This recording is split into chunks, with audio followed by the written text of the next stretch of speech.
બે સમાજ વચ્ચે વૈમનસ્ય ફેલાવવાના પ્રયાસનો એક વિડિયો વાયરલ થયો છે, જેમાં બે સમાજ વચ્ચે વેરઝેર ઊભું કરવાનો પ્રયાસ કરવામાં આવ્યો. વાત ધંધુકાની છે, જ્યાં ધંધુકાના ધારાસભ્યની હાજરીમાં ધોકાવાડી કરવાની વાત વિડીયોમાં સંભળાઈ. ધોલેરાના સોઢી ગામે બેઠક મળી હતી, તેમાં નીરુભાઈ નામના શખ્સે ઉશ્કેરણીજનક ભાષણ આપ્યું. ગાડીઓમાં ધોકા રાખો અને સામે આવે તો પાડી દો તેવી ભાષાનો ઉપયોગ કરવામાં આવ્યો. કાયદો તોડવાની પણ આ વાત શખ્સે કરી છે. સવાલ એ થઈ રહ્યા છે કે શું પોલીસ હવે આ વિડીયોના આધાર પર કાર્યવાહી કરશે?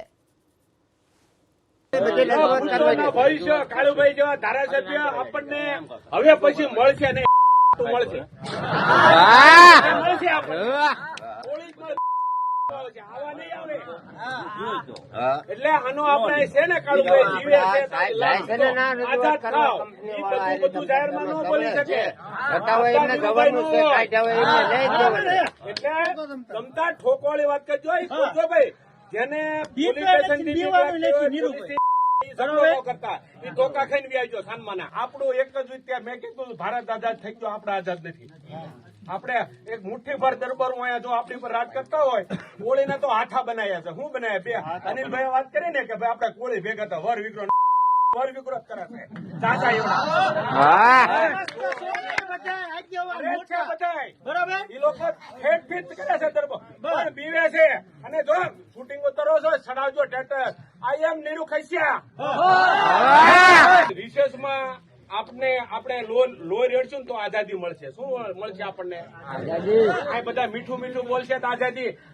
કાયદાનું કામ કરશે તો ભાઈ આપણે પોલીસ સ્ટેશનમાં જવાની તૈયારી જ રાખવાની. આપણે કોકને મારવી ન જોઈએ. આપણને મારવે. પણ કાળુભાઈ ને કહું છું કે સ્થાનિક જેટલા પોલીસ વાળા દરબારું છે ને એની બદલીની તૈયારી કરજો. અને અજાણ્યાને લાવો, કોઈ પણ બીજા લાવો, સ્થાનિક ને કાઢો. કારણ કે મને અહીંયા ફોન કર્યો હતો, હેમભાઈ દીકરાએ મારે વાત કરી હતી. કાળુભાઈ લાઈનમાં લીધા હતા, અનિલ કરીને વાત કરી હતી. મેં ઓલા મુન્નાભાઈ મોકલ્યા હતા, આયા હતા દરબારને જ મોકલ્યા હતા મેં કે ભાઈ ના કારણે તમે જાઓ. શું છે તમારા દરબાર? જે સમયે આપણા હાથ છે એ તો આપણા હથિયાર છે. અને વિશેષમાં ગાડીએ ધોકા રાખો. કોણ તમને ના પડે છે ગાડીએ ધોકા રાખવાની? હે ફરજિયાત ધોકા રાખો ગાડીમાં. અને પાડી દો તમતાર ગમે ને XYZ આવે. નીરુભાઈ નડવા નીરુભાઈ પાડ દો.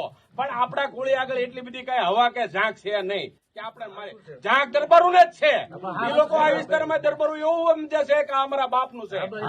એલએનટી આપણા વિસ્તારમાં જ્યારથી શરૂ થાય ને કાળુભાઈ, ડીઝલની ચોરી, લોખંડની ચોરી, ગમે ચોરી, હવે હરેક પ્રકારની ચોરી કરી છે. ને એ લોકો બારોબાર ખટારો હાંજો હોય ને તો લઈ જાય છે, પાછા લઈ જાય છે ને. સાંભળ્યું નથી. આ બધી અમે માહિતગાર છીએ આમાં.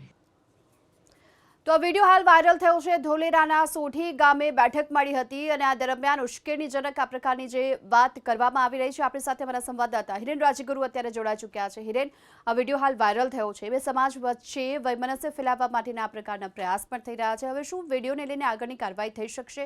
પોલીસ શું કાર્યવાહી કરશે? જો અત્યારે તો સોશિયલ મીડિયાની અંદર આ વિડીયો વાયરલ થયો છે. વિડીયો શુક્રવારે જે બેઠક મળી હતી ધોલેરા તાલુકાના સોઢી ગામની અંદર આ બેઠક મળી હતી. તેની અંદર તમામ લોકો એ શાંતિ જાળવવાનું અને જે કઈ બનાવ અગાઉ બન્યો છે તેમાં સમાધાન કરવાની વાત કરી રહ્યા હતા. પરંતુ જે વ્યક્તિનો આ વિડીયો વાયરલ થયો છે એ વ્યક્તિ બે સમાજ વચ્ચે વૈમનસ્ય ફેલાય એ પ્રકારેની વાત કરતા જોવા મળ્યા છે. એક તરફ જોવા જઈએ તો કોળી સમુદાયને ઉશ્કેરતા હોય એ પ્રકારેની વાત કરતા પણ જોવા મળી રહ્યા છે. વાત એક કંપનીની અંદર સિક્યુરિટી અને સ્થાનિક લોકો વચ્ચે જે બનાવ બન્યો હતો તેને લઈ અને આગળ વધી હતી.